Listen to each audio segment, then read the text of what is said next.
Hey, what's up, Pep Nation? I want you to rise and grind because we're here and it's 5:30 a.m. down here in Toronto, Ontario, Canada. And we're going to get that working this morning. Now, there is no excuse because today it was so dark we had to go inside. It was cold. We had to go inside and warm up. So don't have any excuses of why you guys can't be great today, why you guys can't wake up and execute and get today's challenge and make sure that you are getting bigger, faster, stronger, and you guys are getting what we call pep fast, baby. Let's go.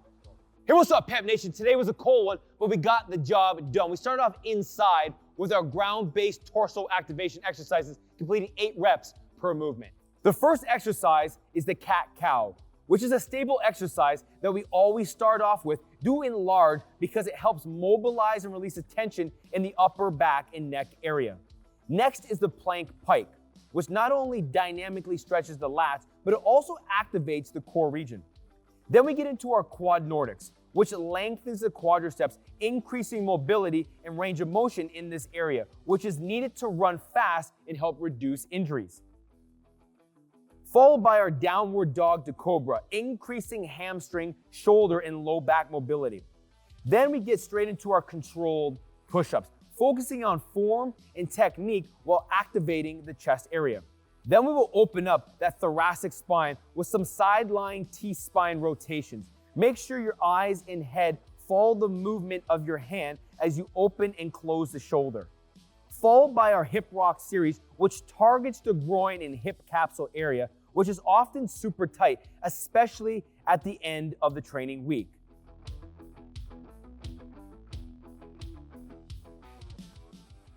Finally, we're going to be finishing with our tactical frog, which increases the adductor and groin mobility. So once finished our ground activation, we're then going to jump up and start our skip series, completing each exercise for 20 yards at length. The first exercise is our lateral side skip and reach, getting some pop off the ground with each step, while reaching overhead, increasing shoulder mobility. Then we went right into our karaoke, disassociating the upper and lower body, developing more dynamic fluidity in the hips for greater athleticism and overall movement skills.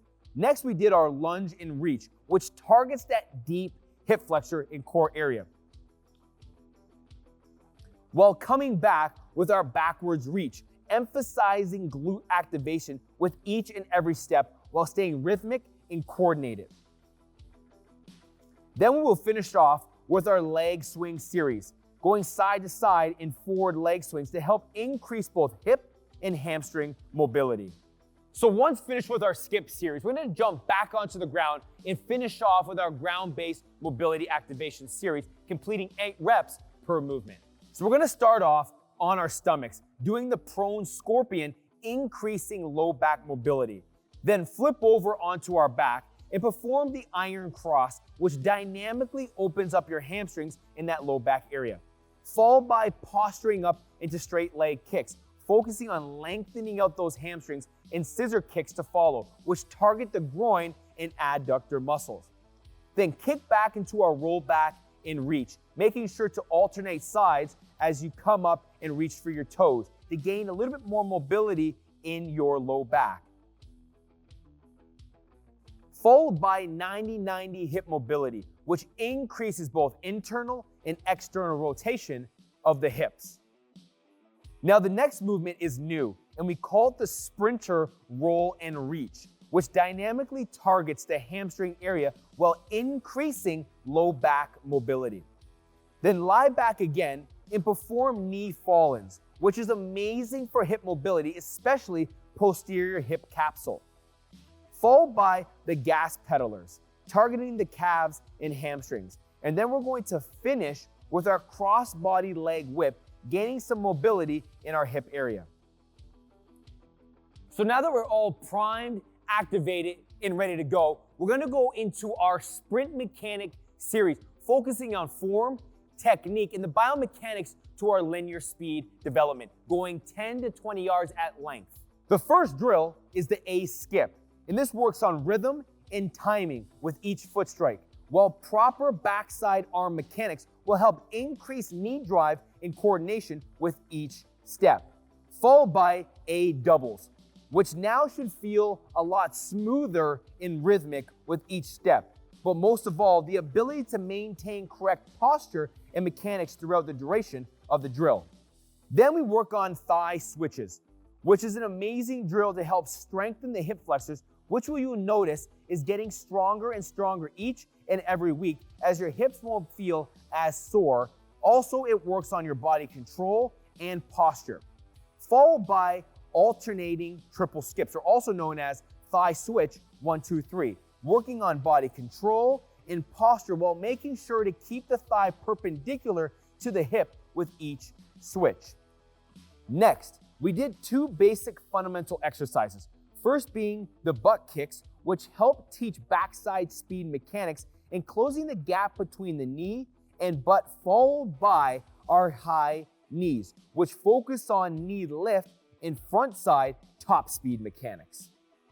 Then we did our backwards run, focusing on opening up our hip flexors. And lastly, we finished off with scissor bounds, making sure to claw the ground back and down underneath us, activating our hamstrings. All right, guys, you gotta rise and grind to the occasion today. Now, it's a light day, so make sure you really focus on your form and technique. We're gonna go outside now. I only want you guys to be running between 60 to 70%. Like I said, we're taking a step back. We're not doing as much volume, but we're still trying to create a nice base and foundation for the weeks to come. So we're gonna start off outside with 1 set of 3 50-yard acceleration runs, focusing on timing and rhythm, but making sure we're in great posture throughout each and every run. Then we're gonna jump right into our main workout of the day. Now, the first run is 1 set of 250 yards. Now, I want you to really focus on maintaining correct upright posture and control from going side to side. Keep everything straight ahead and keep those arms moving at a nice relaxed pace. Again, 60 to 70% of relaxation. We don't want to really put on too much excessive force on our body and stress because this is a very light day. Now, next, I want you to take about a 5 to 8 minute rest in between each set. We're going to come back and we got 1 set of a 200-yard run. Same thing applies from the first. 60 to 70%, focusing on nice upright posture and just keeping the arms relaxed and focusing on that breathing. After another 5 to 8 minute rest, so you're fully recovered, we're gonna do 2 sets of 150-yard runs now. Same thing applies for the first one. 60 to 70% exertion, focusing on form, technique, and upright posture. Really think about driving the knees up and not lagging behind.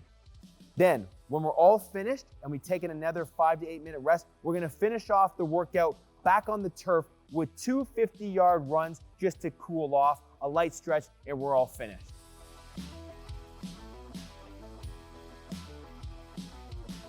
So that was a great workout today. I love the energy. I love the enthusiasm. You guys did an amazing job. We're gonna get back to the grind next week. I can't wait to see you guys. Let's go, baby.